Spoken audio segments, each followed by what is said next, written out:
My name is Marieke Hardy. I will be facilitating tonight's discussion. I'd like to acknowledge that we meet on the lands of the Wurundjeri Woiwurrung people of the Kulin Nation and pay my respects to elders past and present. Now, I will introduce these two gentlemen in a moment. We are here to speak about their beautiful book. I also want to say, if you're here tonight, you know we will be speaking about themes of grief and death and dying. There will be photographs of people who are dead. I really understand that this is a complex discussion, which is why I'm really looking forward to it. I found the book very moving and also very full of joy. But I also want to acknowledge that sometimes things come up that we don't expect in these discussions. Your emotional safety is paramount. There are resources on the Wheeler Centre website if you need more support after tonight, but also the staff here are people that you can speak to, or if you just need to go and take a couple of minutes outside, really do that and look after yourselves tonight, because we will go to some places that might be uncomfortable and challenging, but that's why we're here, to talk about death and what it is to live. So if I may introduce these two wonderful humans. Julian, I did tell you your bio was about three paragraphs long on the...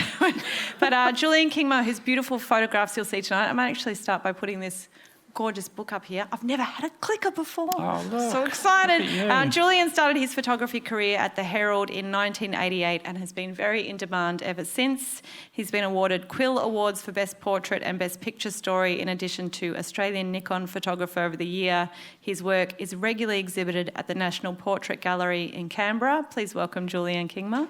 Thank you. And that's the end of the night. That's it. That's what we're going to do. This guy. So Andrew Denton, you know him. He's a writer, performer. I just really like your bio, so I have to read it. And a television producer. He was formerly a celebrity, but is now in remission. He counts Rupert Murdoch, Paul Keating and Jermaine Greer amongst his favourite detractors, and is the founding director of Go Gentle Australia, a charity dedicated to offering Australians better end-of-life choices, which we will be discussing tonight. Please welcome Andrew Denton. Hello. Hello.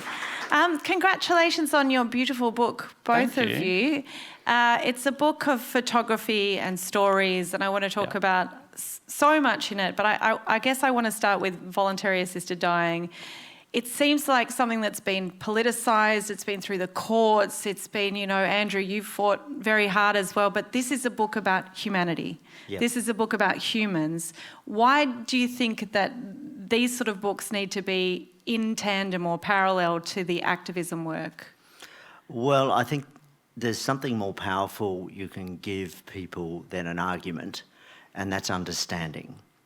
And the time and the ways in which Julian went into the lives of people who were at the end of their lives and choosing this pathway gives you understanding. And when you have understanding, you have empathy. And when you have empathy, you see other human beings. And because we're all going to die, with the possible exception of me, a nurse said to me once in South Australia, and she was crying as she said it, she said, "We just need to do the right thing by each other, human to human." This is before the law existed in South Australia.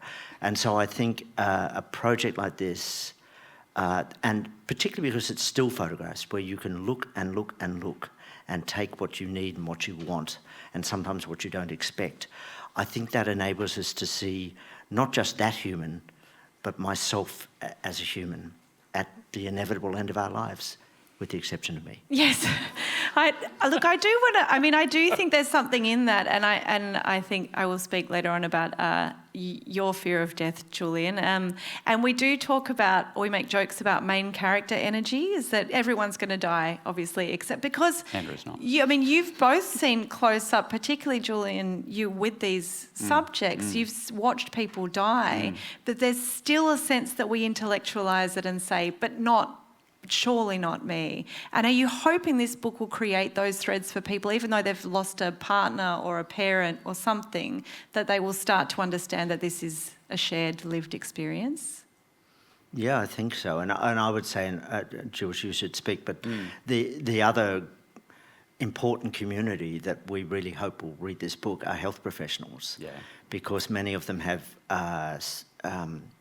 poorly informed views about this. They think it's against the ethos of medicine, which is to treat and to cure. End of life is not well taught in medicine, and which is extraordinary to me because it's the one thing that everybody's going to go through, asterisk me.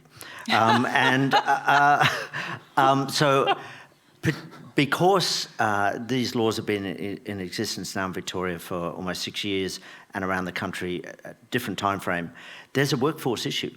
That first wave of doctors and nurses that came through that felt passionately that this is something they should do, there's a bunch of legislative challenges that are not properly remunerated. There's other things which make the job difficult beyond its emotional demands, which are very real. What we're concerned about is there may not be a second generation, so we could have a law, but not enough people to make that law available to those that want it.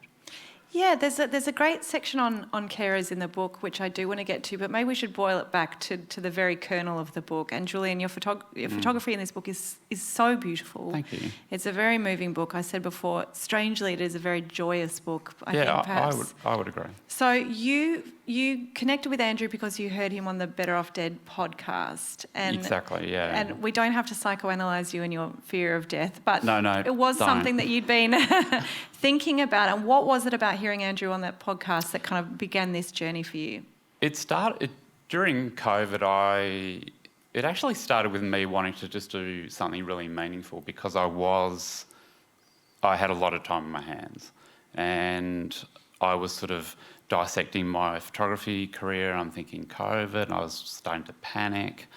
And then I was doing a job that was actually an end-of-life story for a magazine. And that journalist got in contact with me and said, have you listened to Andrew's podcast? So because it was COVID and had a lot of time on my hands, I was listening to it in the car. And I've said this to Andrew before, I actually got really sad and really angry about how these poor people prior to the laws could not access anything. And so I contacted Go Gentle, and because I thought, there's got to be more to this. I've got to put faces to these stories. And as a visual person, of course, that was probably where I thought I can do this. So lovely Steve Offner said, and he's so grateful now for me, he said, send in a proposal. So I did, and I thought, this will go sort of, they'll just go, no. And, you know, to my surprise, they really jumped on board. And so, yeah, sort of fast forward, they looked after me for 2 years to, create what I thought. I did not think that it would be a book or an exhibition. I thought maybe we'd get like a nice spread in a magazine. But then what happened was when they put me in contact with the correct people, I was absolutely inundated with people who wanted to tell their story. And that caught me off guard. It was a nice thing, but I sort of started to go, oh my, what have I done? Because my inbox just filled up with so many people who wanted to tell the story. So I sort of looked at it and I literally spoke to these guys and said, okay, this is what's happened. Where do I start? Because I had no idea where to start.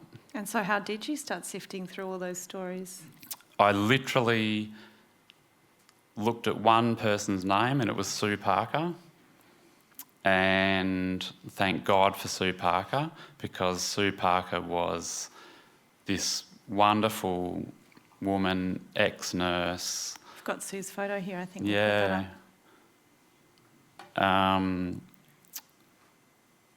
her on the phone, cold called her and just said, Sue, I know that you know that I'm part of Go Gentle. And she said, oh, yeah, I know about you. So I rang her and I said, I really want to come out and photograph you. You're my first person. And she said, great, can you get here quickly because I'm dying on Monday? So that was my introduction too. But to be fair, that I really loved that happened. Yeah. I love that happened, because automatically she put me at ease, which is ironic, because I was an anxiety mess.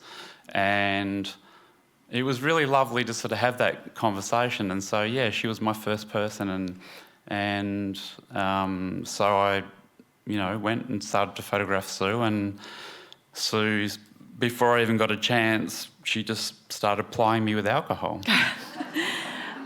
It is such an act of fate who your first person would be. I think about this, sounds like a pivot, but it's not. But I think about how Helen Garner spoke about writing Joe Cinque's Consolation, the book that she wrote, the non-fiction book she wrote about the murder of Joe Cinque. And she said she felt very ambivalent about what angle she was going to take, but then the first people she spoke to were Joe Cinque's parents. Yeah. And she said after I'd spoken to a young man's grieving parents, that was going to be the angle of the book. Yeah. And I would maybe posit that Sue's joy, the fact that she had, the day she was going to die, there was a love heart in the calendar and it said used by date. Yeah, yeah. And I saw that, I only saw that by chance, because I'd had a lot of wine with Sue, and I hadn't even picked up a camera. And at that point, I was sort of, what I do when I sort of worry about how I'm going to photograph someone is I go for a bit of a walk. So I took a walk, and it's usually to the toilet. And I was on my way, and I saw this calendar, and I saw use by date, and I just thought about that for a minute, and I thought, and Andrew and I have spoken about this a lot, how that was such a pivotal moment and what you say, it was quite fatalistic, like Sue, and then that little marker, and it started a really nice trajectory, and I thought, no, I think I can do this, because I was worried, can I do this? Am I capable to do this? And Sue and her family, and it just gave me that confidence from the get-go. So thank God for Sue. There's another gorgeous picture of Sue here. See, wine. So that's the wine that she gave you to get very drunk. I loved what you said before as well about two of the driving forces to get you to this were sadness and anger. Yes. Which is such a kernel point for activism, isn't it? Feeling that emotional wave and that helplessness, and then feeling rage about whatever it is. And thank goodness that you found all the pieces to then turn this into what I think is an activist book. Really, it is a call to arms, but it's such a gentle call to arms because it is through dying humans who have a story to tell. Yeah, I was thinking about it the other day, and I thought, and I hope this doesn't sound sort of strange, but I thought maybe for me, and like Andrew was talking about getting it under, health professionals' noses, I sort of thought maybe it's an emotional roadmap. For people to, because there are a lot of people and I'm still learning, only 2 years in, and I've spoken to Andrew about this obviously, and I'm surprised at how many people still don't know about the laws, about what's possible, who can apply. And that surprised me. And Andrew gave me a stat the other day, and I was kind of shocked. It's drag racing through the city. Andrew, I want to ask, as someone who's worked so publicly in the activism space, and I want to talk in a moment about your own personal connection to death and dying and your interest in this. You've worked so publicly and tirelessly. You've made podcasts about it. You've written about it. Is there anything in this book or these stories that surprised you, that you didn't expect? Yes, there was one particular story which was, what happened was new to me. Just before I answer that, can I pick up on what you said about call to arms? I would say you could say that in both senses of the word, ARMS and ALMS. It's a call to both. So it's the story of Melissa Langton, and she was in her 40s, I think, wasn't she, Jules? 48. Mother of 4 in Western Australia. Yeah. It was breast cancer originally, then metastasised. Extraordinary woman. She, even when ill with breast cancer, she took her family around Australia and scheduled all her chemo and radio around her travels. Anyway, she chose the VAD path, and she rang Jules a few weeks before she was due to do that and said, would you please come and document this? And even though this wasn't part of the book, we supported that because it was, we felt it was the right thing to do. But Melissa at the 11th hour said, I can't do this. I can't do VAD.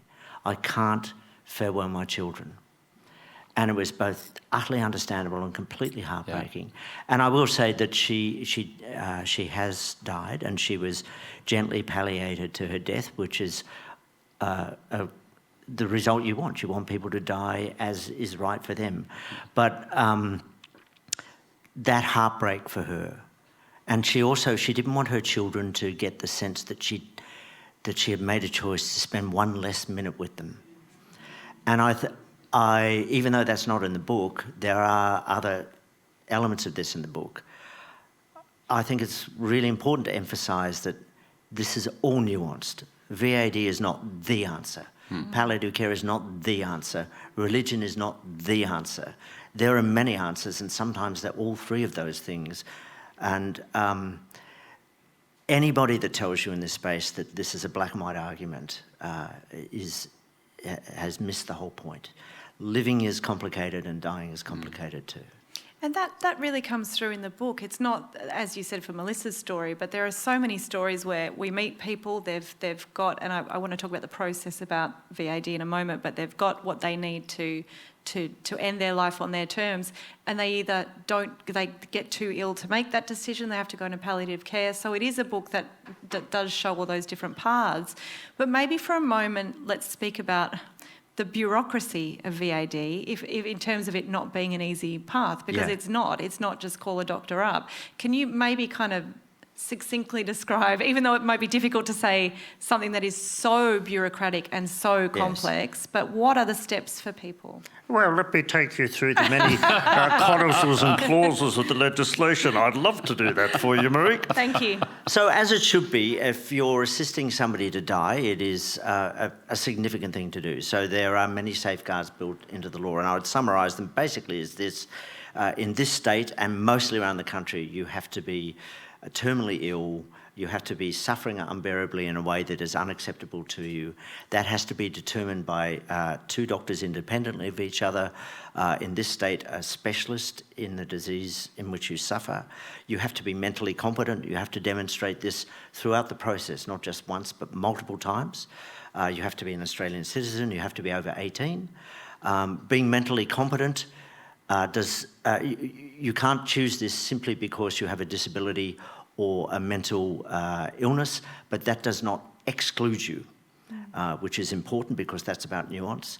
And you have to provide witnesses, you have to provide multiple written and verbal statements that this is your wish, and you are dealing with quite a large bureaucracy of people, so not just two doctors, but what's called voluntary assisted dying care navigators, who are usually nurses, who take you through the whole system and are there to support you the whole way.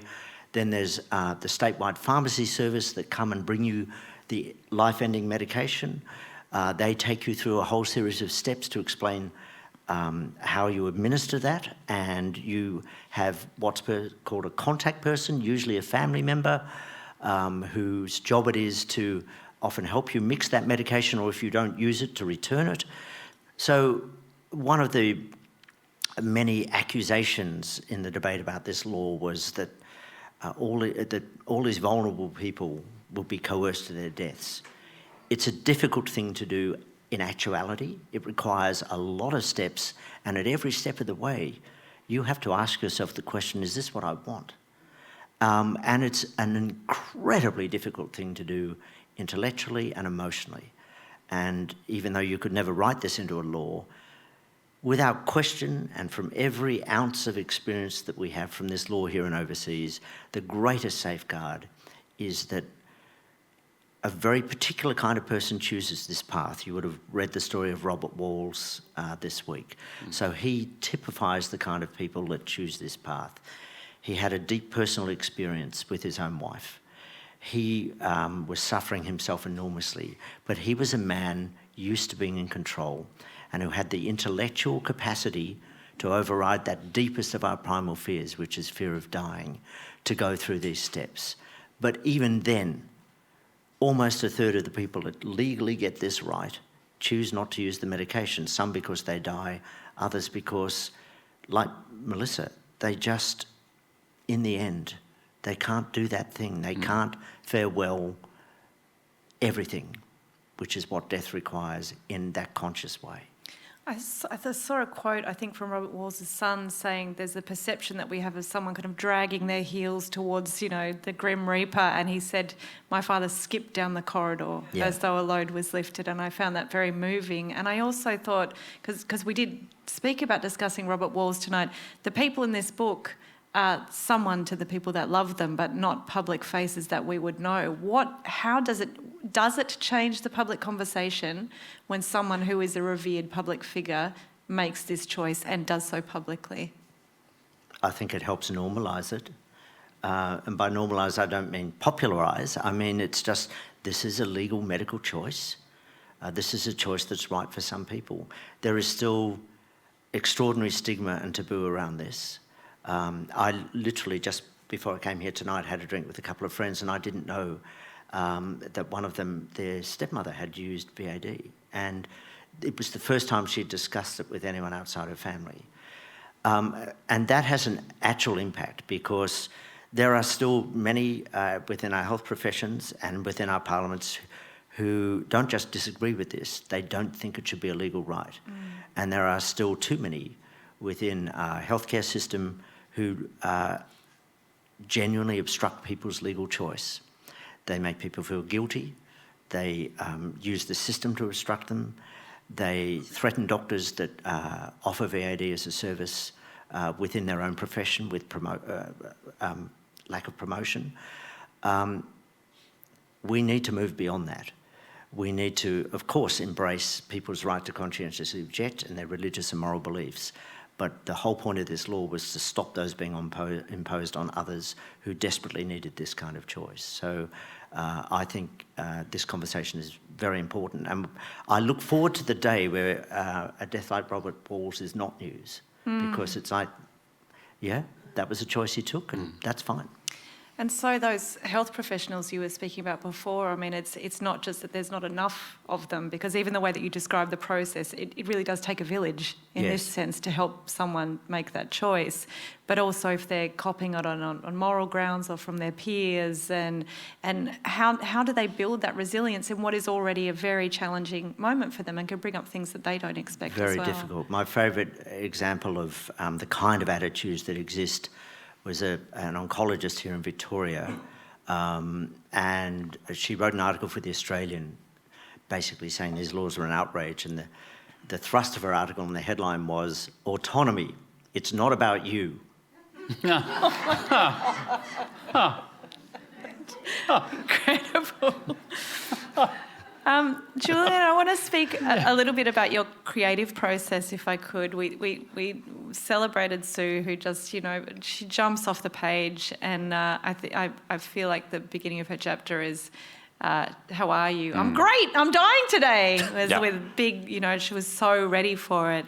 I want to speak about the different permutations of photographing people and the different experiences you've had, because some people were suffering a great deal. I was going to ask about Lynette. Now, unfortunately, we don't have this photo here with us, but there are a few instances in the book where there are photographs of these people when they were well. And I reading it, I sometimes saw them as the most jarring and the most moving, because you were seeing someone before this had ever happened. Can you tell us about, different experiences of photographing these people and what you found? Because not everyone was Sue, right? No, not everyone was Sue. And Lynette's probably a really good example of that, because the one thing that I noticed when I walked in there, and Nick Carr took me in, and I rang her on the phone, and she was in such a state with her physicality that even talking was difficult, because the scleroderma was like causing her such pain and such discomfort, I had to put Nick on the phone. I said, are we okay? Is she sure that she wants? And he goes, she absolutely wants you here. And I'm glad that you sort of picked her, because I found, and not to say that not everyone was distressing, but I found that she was the most distressed. And it was a difficult one because we talked a lot, and she was a photographer, so we had a lot in common. And she goes, and she was so depressed about the fact that she could no longer be artistic. And it was a deep-seated thing for her, like it is for me. And we just talked, and it was so incredibly sad to see, you know, someone sort of stripped away and so diminished. And so I really had to sort of augment the way I approached her, photographed her. I think in the end I just put my camera down and we just talked, because I just wanted her to know that I understood, and because she was a photographer and I was a photographer, I really felt for her. And she was one of the few people that a lot of people didn't want to see. They said, take my photograph, but I don't want to see it because it's too confronting. And I understand that, and particularly with someone like her, I really understood that. And I think she was a very proud person. And she reached out one day and she said, Jules, I think I'm ready to see the photos. And I did warn her. I said, look, I hope that you'll be okay with it. So I sent her the photos, and my email went quiet. And I sort of panicked and went, oh, should I have done that? She shot back and said, Jules, you've done a beautiful job, but I'm so saddened by what's happened to me. And it just, I you know, like a lot of these things, and I have discussed this with Andrew at length about feeling quite guilty about doing the, you know, photographing these people and trying to honour their situation and trying to make them have control of the image. And when I heard that from her, I just felt terrible. I just felt, I wish I hadn't sent them to her. But she asked, she wanted to see them. I know. Can I briefly explain, just so people understand? Lynette had a disease called scleroderma, which essentially means all your connective tissues, both external and internal, harden. So if you can imagine your body turning into stone, so her hands, you can't see it here, but her hands had become claws like that. She could no longer operate a camera. And she said, and what Andrew said, and to reiterate, what Andrew did say is that she said, because you can see in the background, there's her photographs there. She said, the saddest thing, Julian, is that I'm watching you take my photograph, and I'm quite envious about how you still have all that dexterity. And it just, I mean, look, throughout the book there's many stories, but in this case I found, I think because we shared that creative, passion, that it made it all the more upsetting. Yeah, and I think there's a quote from her in the book saying, I used to always think I was a bit of a glamour person. Look, you can see the pants there. So it's kind of the shiny pants. Yeah. But you can see in that picture, you can see like her fingers. It's terrible. And can I say that image is the essence to me of human to human? Look at the way the Dr. Nick Carr is holding her. I mean, that makes me very emotional to look at that. That is the essence of human care. Yeah, right? And Nick is the real deal. Like a lot of my images, I didn't want to sort of, fake situations. Like I I made a rule with myself that I wanted to take my cues from these people and make sure that I didn't insert myself. So what you do see is quite a natural progression of things happening naturally. And Nick, she was upset, and Nick just kind of jumped in there and comforted her, and as he should. And so whenever that happened, I always made sure that I was really careful about, are you okay if I take this image? Because it's intimate, it's important, but I didn't want to cross a line either. But I learnt that going through the book. I started to find I could read the room a lot better about what was and what wasn't appropriate. But yeah, it's... Can I just say something which I haven't said either to Julian or publicly before, which is that I did say to Julian that, like any great photojournalist, your job is to bear witness. But Julian spent 18 months doing this, and there's an American poet called Laurel Hamilton who says death is the last intimate thing, which is a lovely way to think about it. And for Julian to win the trust, because when you look at a photograph with a great photographer, you see the trust of the person that they're photographing. And for Julian to have gone into so many different situations of deep intimacy and to have won that trust is a remarkable work above and beyond any of the political issues we're discussing, and I wish to acknowledge that in Julian's work. Thanks, Andrew. Yes. Thanks. And you mentioned Nick, and so Nick was Lynette's GP.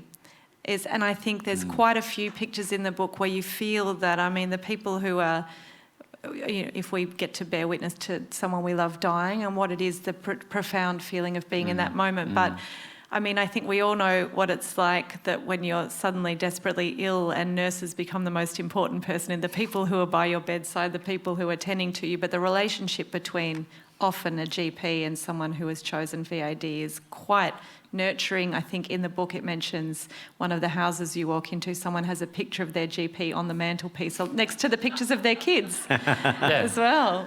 But I can understand why.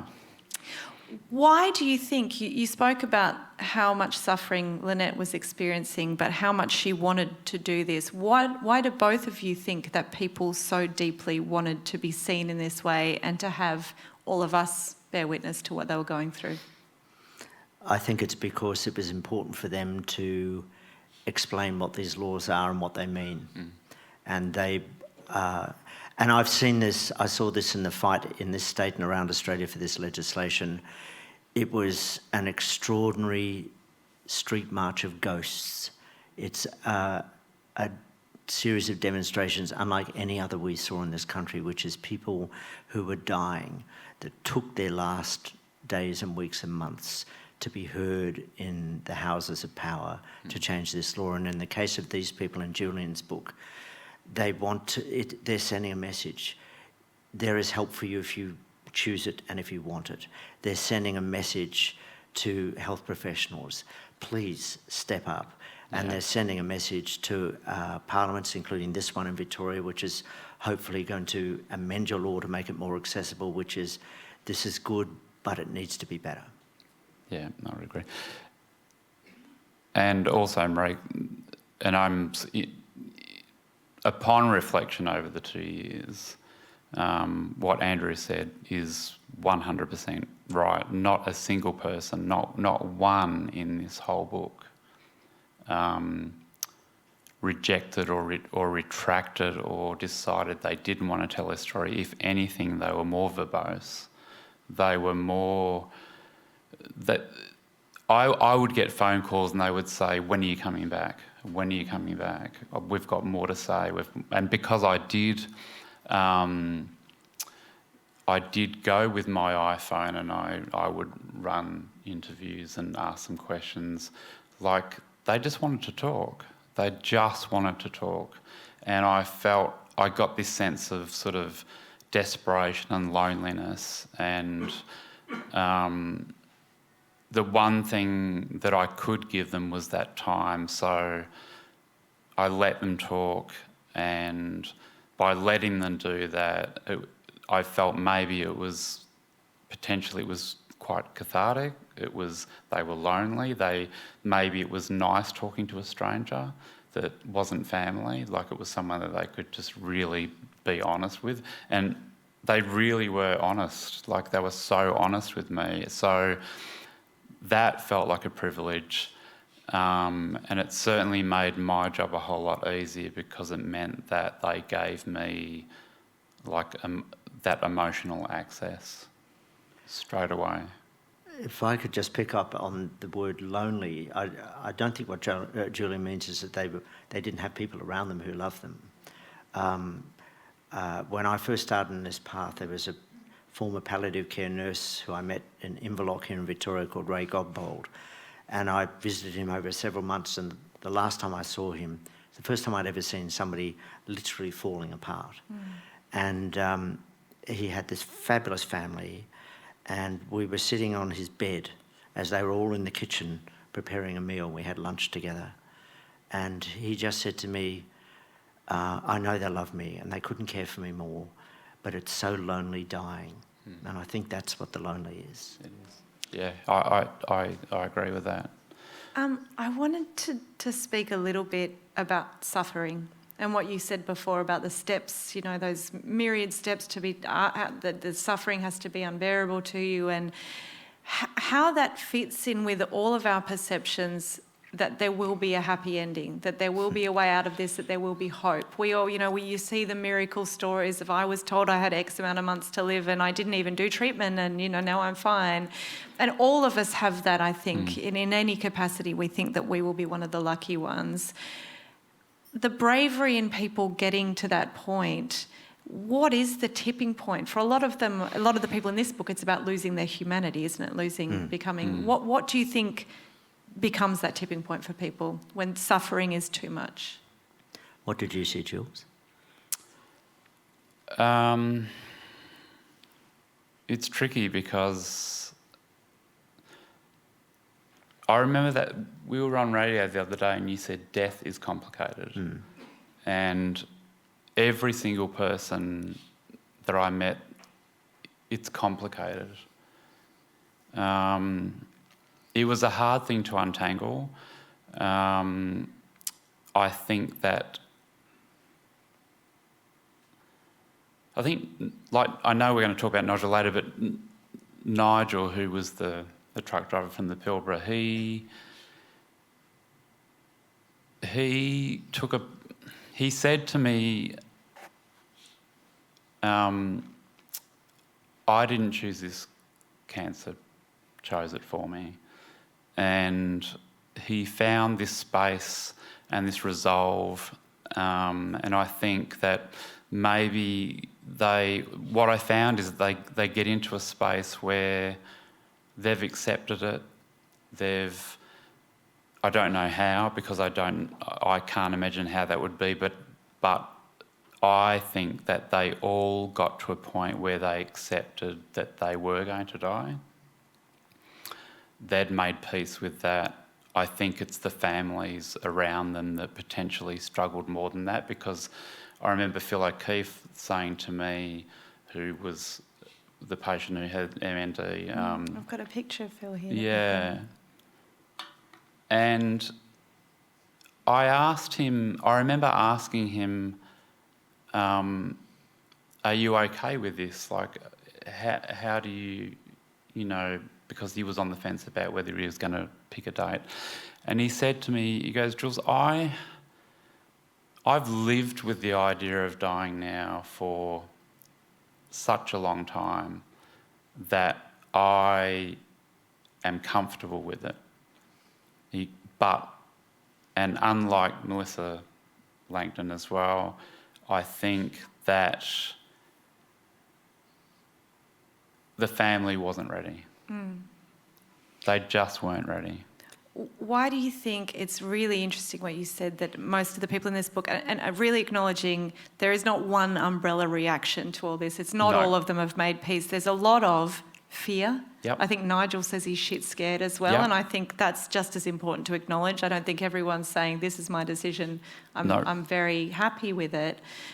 but it's complex what they feel. It's really complex, and it's not enviable. I saw a lot of different reactions, and the one thing that I did notice was almost them looking to their family for permission to say it's okay to go. I think Phil needed that. But you said before, Phil said you had made peace with the fact he was going to die. Yeah. I find that so interesting because so are all of us. And we don't often why are we not making that peace? Why does it take an illness? Not you, obviously. Yeah, sorry, I'm so sorry. Andrew's never going to die. Except Andrew, Julian and I. But why does it take a debilitating illness that strips away your capacity to take you into that place? I think it's an obvious reason. We don't choose to consider our own death, and we prefer not to consider our own death.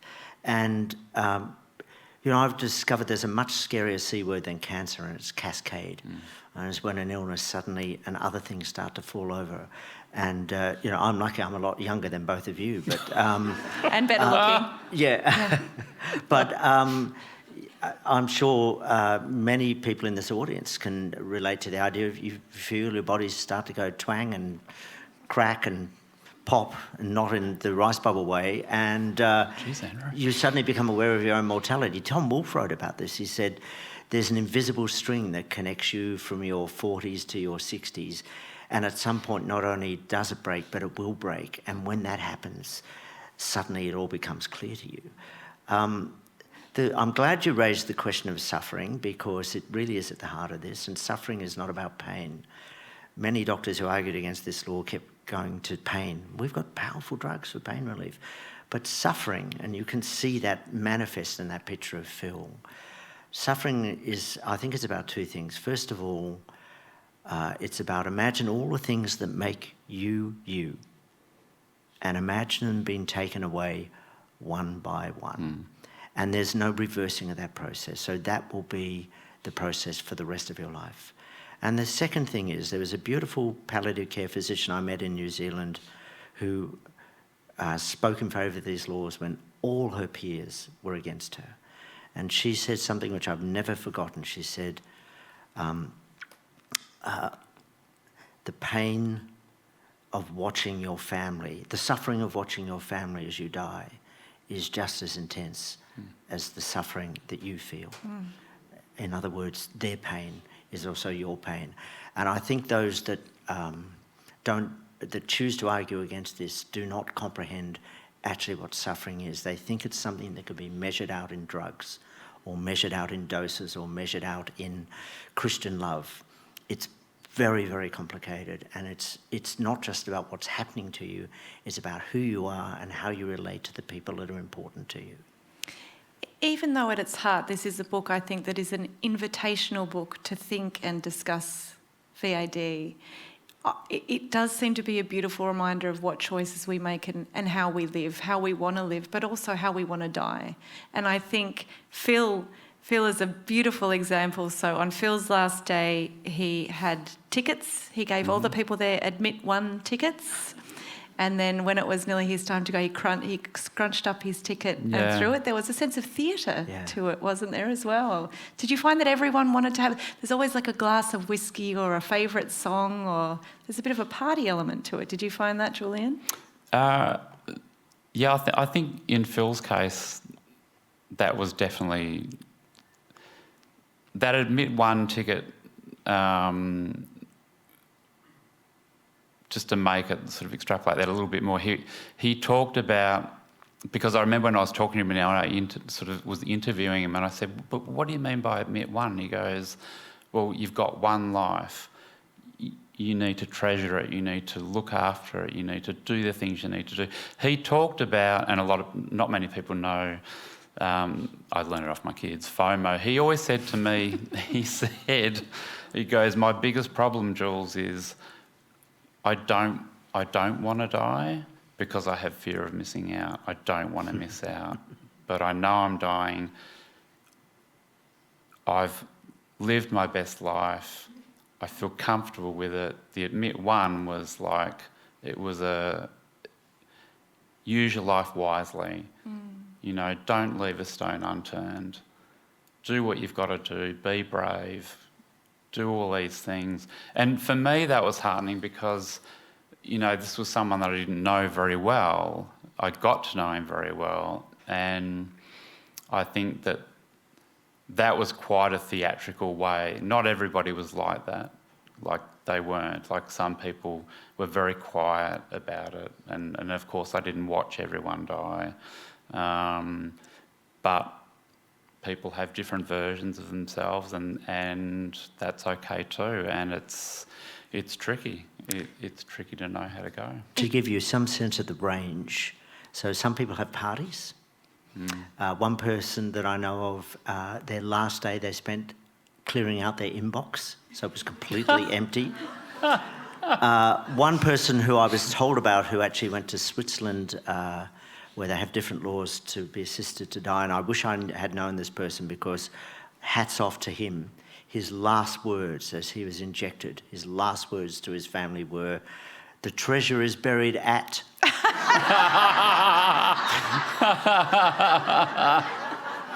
And then on the other end of the scale, and this is the most devastating thing I've heard, was a man here in Victoria who said to his doctor, "I only want you.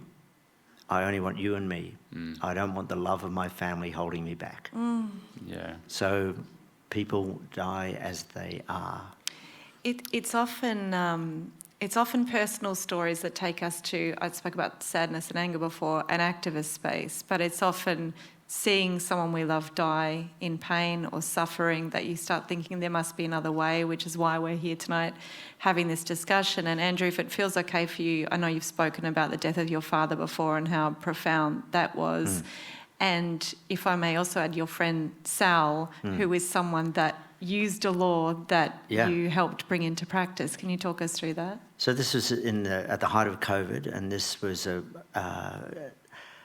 very close friend of ours. We'd holidayed together, we'd spent time together as families, and during the Victorian legislative debate, we'd spoken with them a lot about what was going on, and we knew that Sal had pancreatic cancer, which is a very difficult diagnosis, and in the middle of COVID, suddenly came the message, she's chosen VAD, and even though I had spent I don't know how many hours involved in the debates here, for some reason it had never occurred to me that somebody I knew and loved was going to use this law.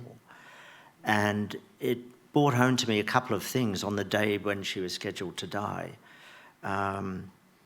First of all, the enormity of what had been achieved, because speaking to Sal's husband, he was quite a stoic man, and it's the first time I'd heard him cry, and he was overwhelmed with the care and the humanity that he'd experienced throughout the system that had given his wife this choice, and he couldn't believe how extraordinary people have been.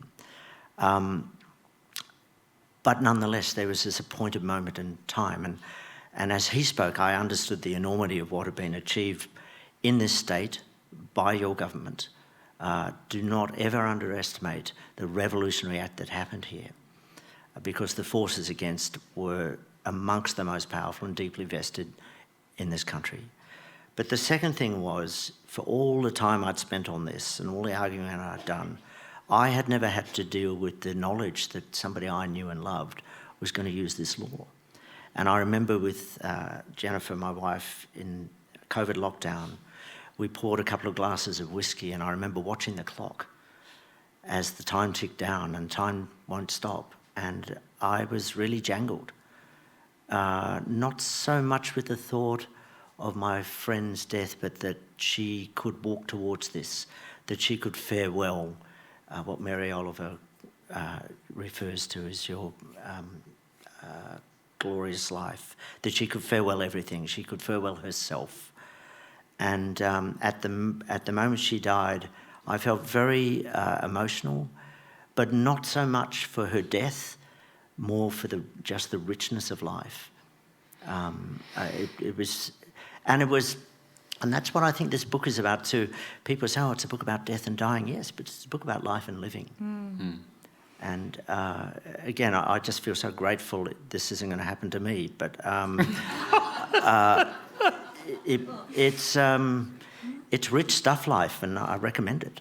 Can I say, you said such beautiful words to Julian before about the trust that he built, even this relationship of Phil and his wife in the photography, but how profound all that work that you've done, that a friend of yours could take that decision. So thank you for that as well. Yeah. Thank you. Julian, I know that you grew up with an innate fear of death and it was something that always terrified you. I wonder how it feels having been in such close proximity now, if that's altered that fear for you. Look, it has. There's still that little nagging bit. He told me before he can't wait.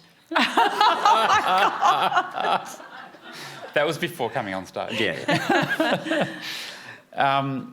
It has diminished, and 2 years in, I think, here's where I got with it. I thought about my anxiety and I thought about death, and then I thought how indulgent that was, because these people had a real reason to have anxiety. These people were sick. I'm not sick. I'm well for the most part.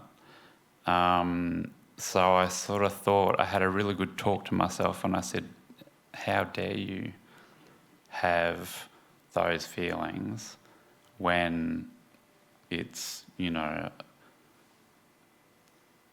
for want of a better word, hypochondria. And I'm looking at these people. I've spent 2 years looking at these people and their anxiety to walk into that room and have someone say you have 12 months to live, that's anxiety. And that's existential pain. And that's real. Whereas, you know, mine is, could it? We all think it could, it might not, but we don't know. But these people absolutely knew.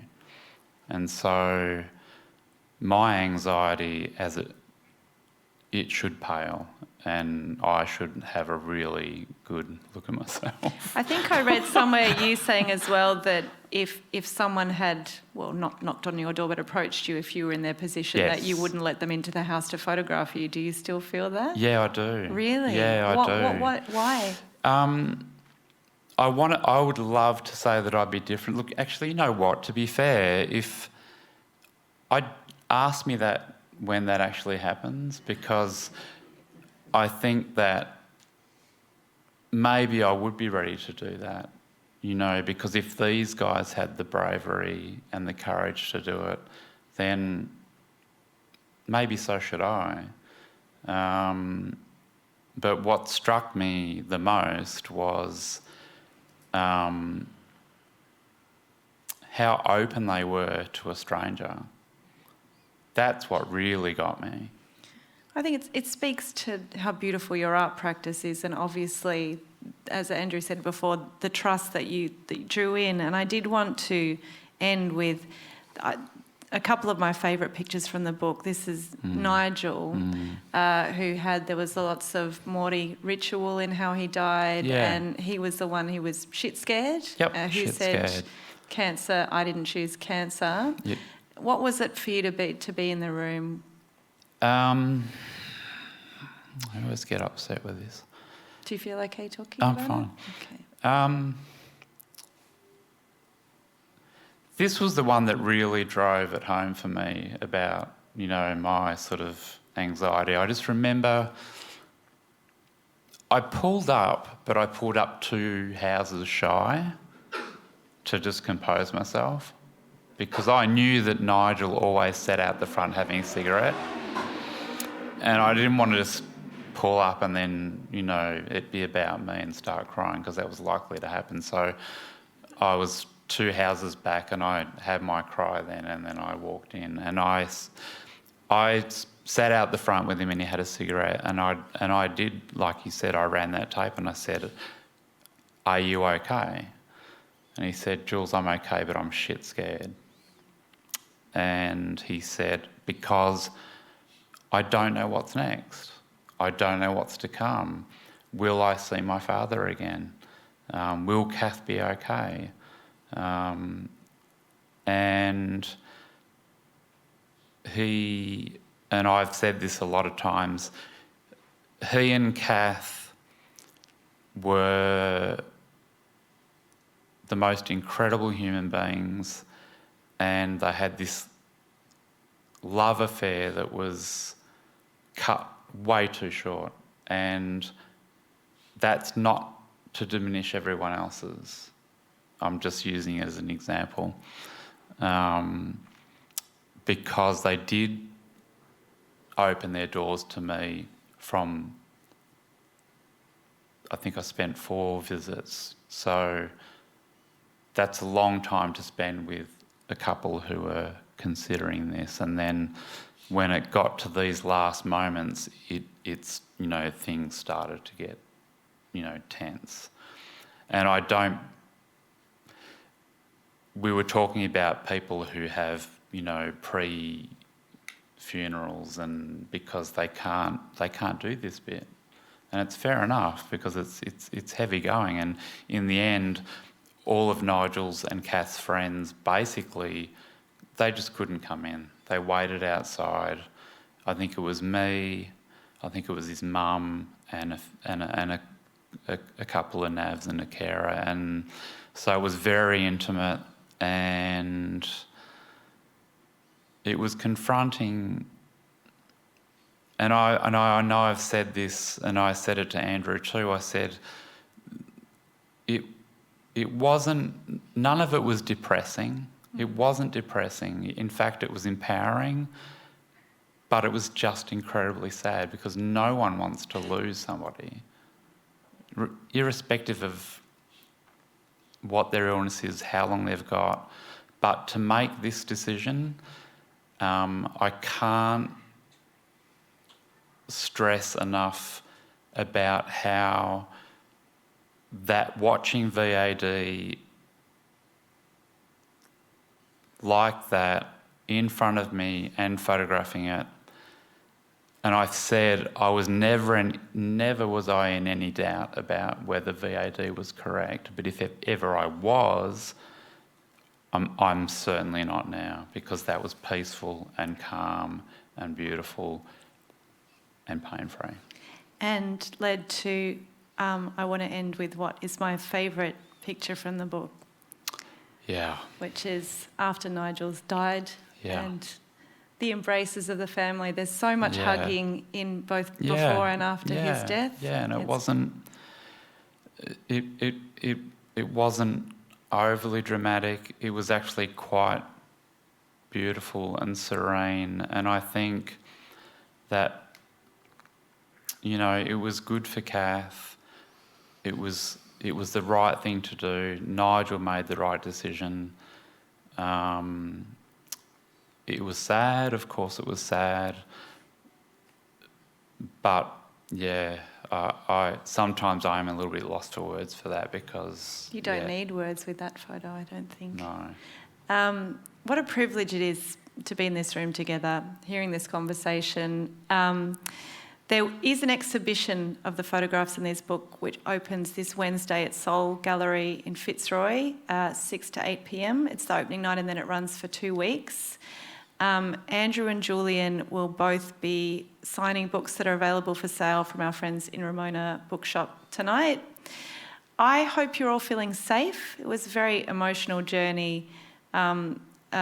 But again, what a human lived experience that we're having, this experience that we all share together. And I'm so grateful to both of you for the work that you've done and for having this conversation tonight. Please join me in thanking Julian and Andrew. Thank you.